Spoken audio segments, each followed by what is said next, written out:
Tell me one of them. Somebody who's known across Connecticut as a gun kind of guy, Craig Fishbein. That's a name I love.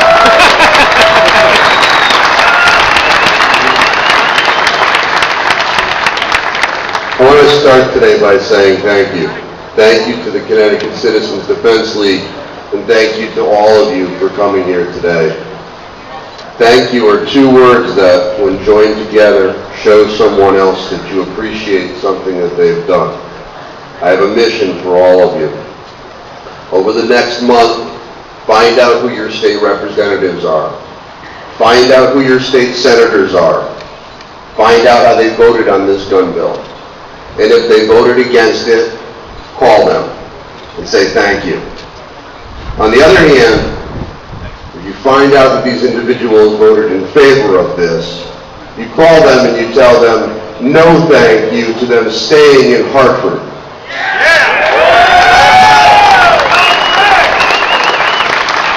Sometimes a two-word phrase like thank you, although small, can be quite moving and poignant. Over the last few weeks, I've been asked by many people how I feel about these new gun laws. My response, a two-word phrase, pissed off. Over the past couple of years, I've stood up here a few times, a bunch of times, and I've spoken to the crowds about what the legislature is going to do to restrict your gun ownership. In 2010, I warned the crowd of about 300 people that there were high-ranking politicians, cloaked as conservative Republicans, intent on disarming you and not to trust them.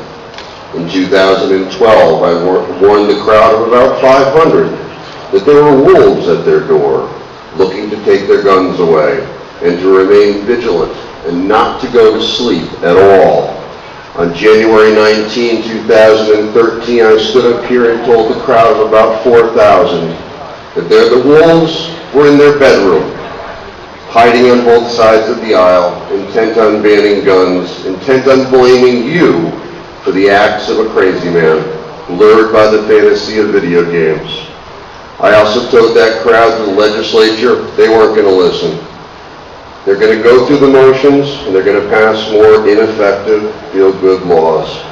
Because they just had to do something. Anything. No matter how ridiculous, no matter how onerous, no matter how ineffective in actually prohibiting crime. And I stand up here today and I tell you, I was right. Over the next year or so, a few of these people that voted to take away your rights, to treat you all like criminals, people who have no idea the implications of the bill that they voted for, nor in some cases what it actually says. They will ask you for their support for office. Some will ask you for money. Some will ask you to support them for governor. I ask of you when you get that call, when you get that request, that you respond with a two-word phrase. And while this is a family event,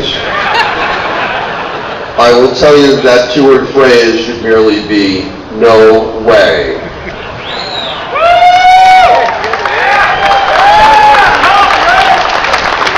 Since December, the process that we have watched unfold here, the disconnect, the lack of logical reasoning by our state government, actually reminds me of a story. In a state far, far away from here, on the left coast as they call it, there happened to be an incident of graffiti. And while there were already state laws against graffiti, the legislature was quite upset because the artist used bright orange spray paint and wrote lewd comments on a roadside billboard about the governor, who was much revered by the members of the legislature, a majority of which shared his same party affiliation. Immediately, the legislature convened, and by way of emergency certification, with no comment from the public, it banned the sale and or possession of cans of bright orange spray paint. The very next day, more graffiti appeared. This time on a wall near the state capitol in fluorescent yellow paint and poking fun at the governor's latest girlfriend, who was rumored in Capitol Hill circles of being unfaithful to the governor. With light speed, the legislature reconvened, and once again, using the power of emergency certification, they banned the sale and or possession of fluorescent yellow spray paint. On the following day, another incident of graffiti. This time the perpetrator used black spray paint, and the canvas was the wide sidewalk in front of the governor's mansion. The text said in very colorful language that the governor was uncaring, and that his girlfriend was just a media hound who worked in a soup kitchen on holidays merely to advance the governor's political aspirations. The legislature, frustrated that its prior actions had done nothing to prevent the already illegal activity of graffiti, once again reconvened and banned the sale and or possession of cans of black spray paint. Later that same day, as the sun began to set, 2 state troopers pulled over a car on a dark rural roadway. Upon approaching the car, the officers smelled the distinct odor of used spray paint and agreed that it appeared to be emanating from the vehicle's trunk.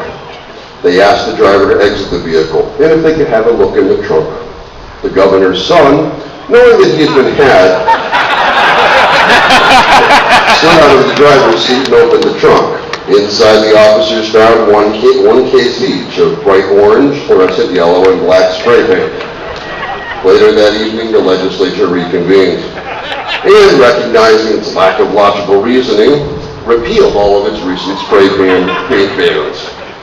Fortunately, in that state far, far away, the legislature finally realized that they were not using logical reasoning to address the problem, and that their knee-jerk reactions did nothing to prevent the harm. Unfortunately, such sanity has not made it here to Connecticut. I don't think that any member of the legislature actually believes that had these new gun restrictions been in place in December, that they would have prevented the Newtown tragedy. Nonetheless, they passed the new laws with no care for the law-abiding and total disconnect from any form of logical reasoning. Logical reasoning. Another 2-word phrase that clearly does not describe Connecticut's legislature. Over the next few years, after they make you register and catalog all of your firearms, the legislature will take its next step. They will order their minions to go from house to house to confiscate your guns. They will order this with no care for your property interests. They will order this with no care for your safety. They will order this while they hide behind their taxpayer-funded fences and armed security forces. They will order this in a desperate attempt to continue to capitalize on the Newtown tragedy. Your response? No way! Well, I have another 2-word phrase. Your response is another 2-word phrase, and that 2-word phrase is Molan Labe. Which, for those of you who do not know Greek, stands for a 4-word phrase, which means come and take them. Thank you, and God bless Connecticut, because you surely need this.